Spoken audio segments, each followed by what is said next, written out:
Did you know there's a big change coming to those TLS certificates, more commonly known as SSL? Tim Callan joins us today to talk about those issues and what you need to know on this bonus episode of The Business of Tech.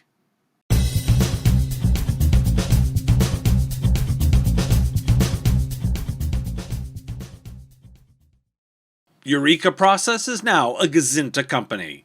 Eureka Process, the consulting team focused on you streamlining your MSP, is now part of Gazinta.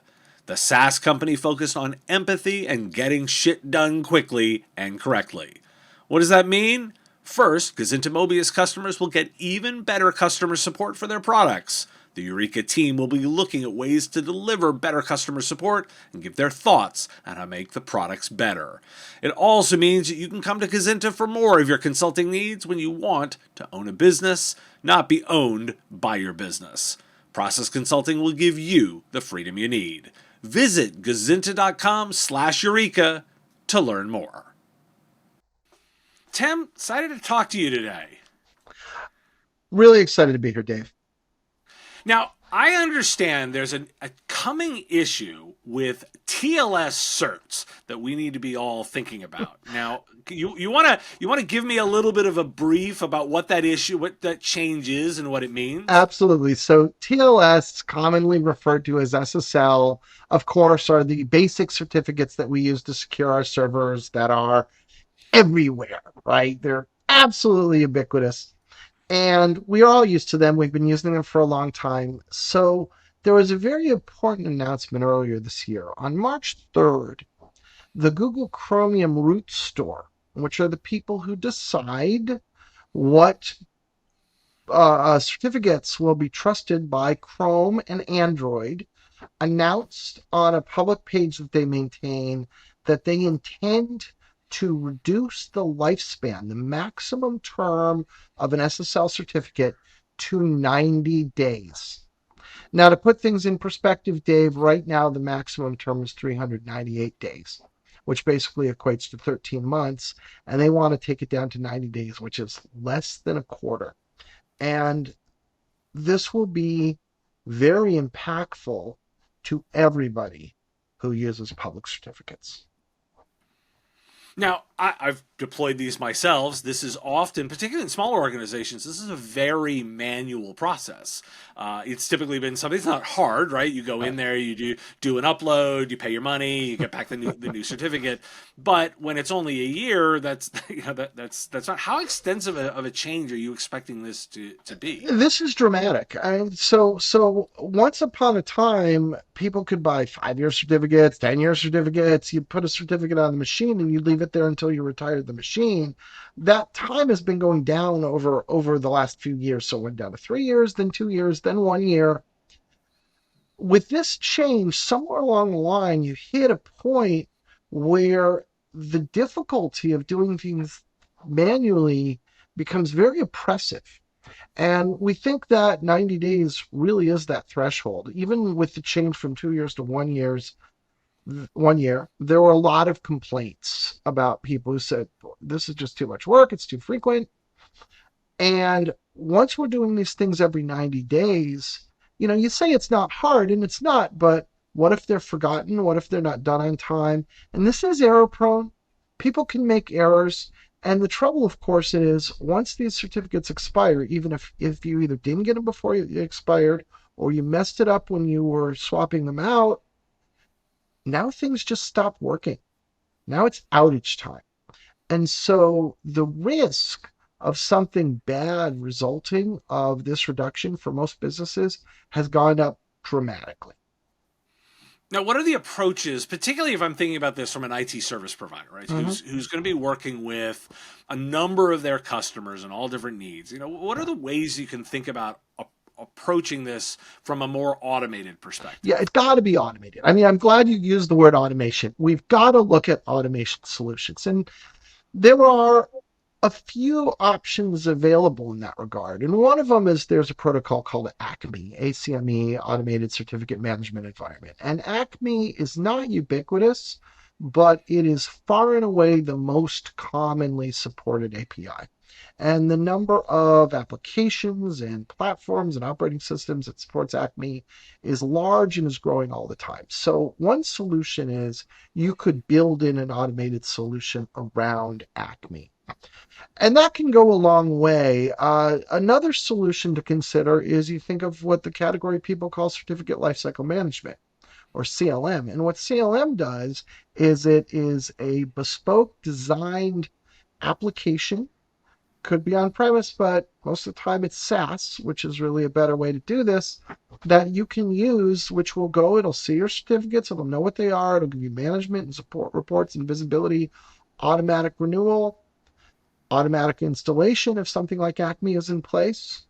And by doing that, you can, first of all, just take most of that workload away, and you reduce the risk of error or a missed certificate dramatically.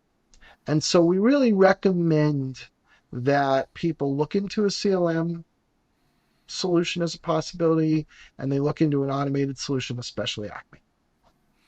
Now, how much are you expecting the web hosters to try and take this? This seems like an obvious kind of bit for them to expand their business, auto check that credit card cycle and do it automatically. How much are you expecting them to manage and make money off In the this? event that a web hoster is managing your certificates, that's a very slick solution, right? Because the web hosters definitely have the technical chops to get this right. They have full-time development. They automate a lot of stuff already. This is kind of the world they live in. And adding this as another solution, like to some degree, if I have a web hoster that's providing my certificates today already, this is already happening. It's just happening once a year instead of once every whatever 2 months, right? And so in that regard, you just sort of change the cadence of things. And for them, we think those guys are in pretty good shape. But there is a vast set of businesses, and this doesn't have to even be the Global 1000, right? This can be just regular small to medium businesses that aren't doing it that way, that they have their servers, they have their certs, they're managing and controlling it, and they want to maintain visibility on what they're doing. And so for those guys, I don't know that your web hoster is that neat little get out of jail free card that it would be otherwise. Makes sense. Now, Right. now, what are you seeing kind of broadly, and knowing that any of these generalizations are entirely loose? Sure. But if I'm trying to sort of just classify types of customers in a vague sense, what are you seeing as sort of the size or profile of customers that are going to be much more relevant for that automatic certificate lifecycle management style solution? So much of it depends on what you're using, because if if if the other elements in your environment do support something like Acme, then you meet that profile, right? Then that's great. And if you don't, then that's not. So it doesn't necessarily hit what we would normally expect. You might say, oh, well, the big companies, they're going to be the ones who are fully automated. Yeah, but the big companies also are oftentimes the people who are running something that's been in place for 30 years, right? And that's tends to be the stuff that doesn't support Acme. So, you know, I think we're looking for technically savvy, right? Technically savvy organizations are going to be more likely to take this on themselves. I think it's a little harder if you're in a different kind of business and you're just looking to, you know, you have to have electronic things because everybody does, but it's not really your expertise. For that business, they're probably going to need some kind of outside help. People who are in the tech space are probably going to do this themselves, and that's reasonable to be expected. Size wise, it this covers everybody. Like this is one of those odd technical problems that applies to every business in every category, every geography, every business size. Like we're all going to have to deal with this. Everything we do is digital these days. And so it's really going to hit the broad spectrum in terms of everyone needs a solution. Okay.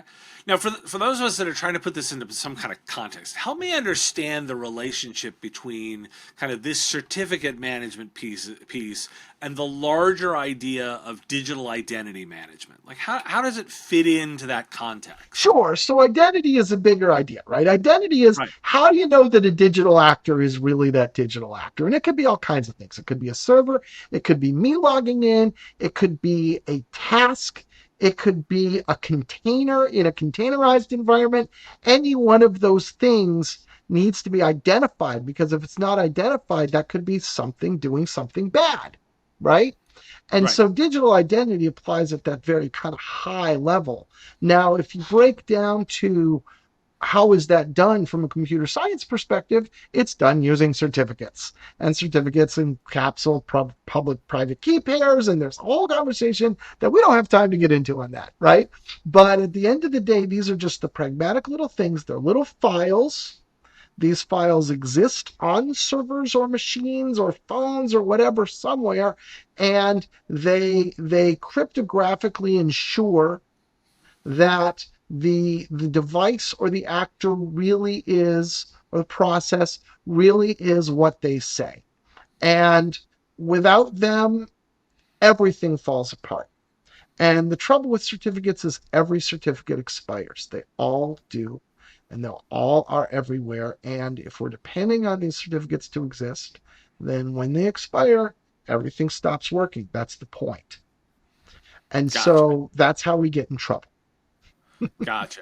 So there's a certain degree of like, so how is the amount of time left essentially whatever's left on your previously signed certificate? So that if you got lucky and got a year one right before the change, you've got the longest amount of time. And if you're coming up for renewal, it's sooner. Is that the way to think of this? Is a Yeah, rolling the problem? existing certificates are going to be allowed to keep going. They're not going to make us go kill all certificates that were issued before some kind of deadline comes. That's not how these guys ever do it.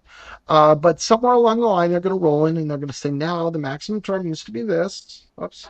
But now it's going to be this, right?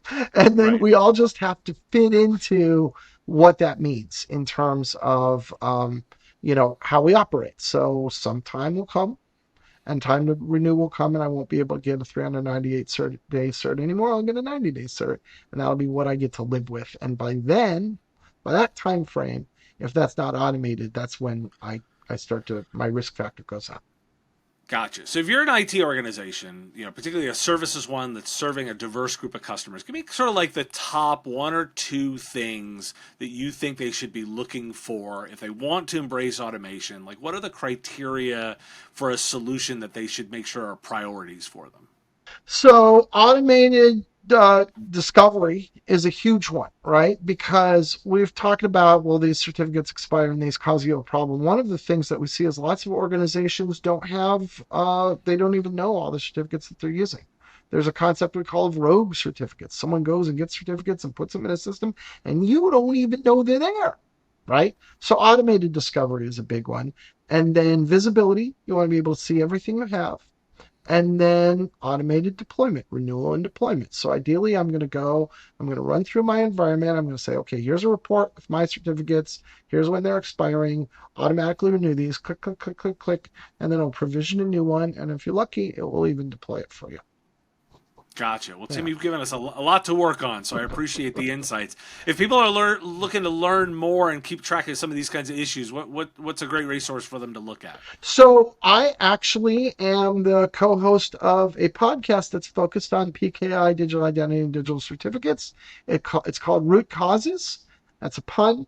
PKI and Security Podcast. If you just search for Root Causes, you can find us, and we're constantly keeping you up to date on 90-day certificates, post-quantum cryptography, and a whole bunch of other things that are directly related. Awesome. This has been super interesting. Tim, thanks for joining me today. Dave, it was my pleasure. Ditch your VPN. VPNs are awful, outdated, clunky, hard to use, and create security vulnerabilities. TwinGate's Zero Trust Network Access is easy to deploy and even easier to use and manage, while always making resources secure and invisible. With native integrations with MDMs, EDRs, and DNS filters, Twingate enhances your security with the full power of your cybersecurity stack. Twingate melts into the background, providing intuitive access and lightning-fast connections with the lowest latency. You'll forget you're using a remote access solution at all. Want to learn more? Check out the white paper on why you should ditch your VPN at twingate.com/podcast. Thanks for your time and attention. Time is a finite resource, and I really value you giving me some of yours. If you like this video, you can let me know with a like of the video, and even more valuable, hitting the subscription button. My content is all free, and I use metrics like subscriptions to pay the bills, so it has real value. The content here is produced under ethics guidelines posted at businessof.tech. If you're interested in more content like this, you can get access to content early via our Patreon at patreon.com/MSPradio. It's our give what you want model where you set the value of what you think the content is worth. If you like this podcast, you can catch it daily as the 5-minute news and commentary show, The Business of Tech, available on all your favorite podcatchers with links at businessof.tech. Just hit that big blue button to subscribe. Again, thank you for taking time out of your day to listen, and I really value the interaction. If you want to say something in the comments, I do respond and watch all that, and I look forward to talking to you next time.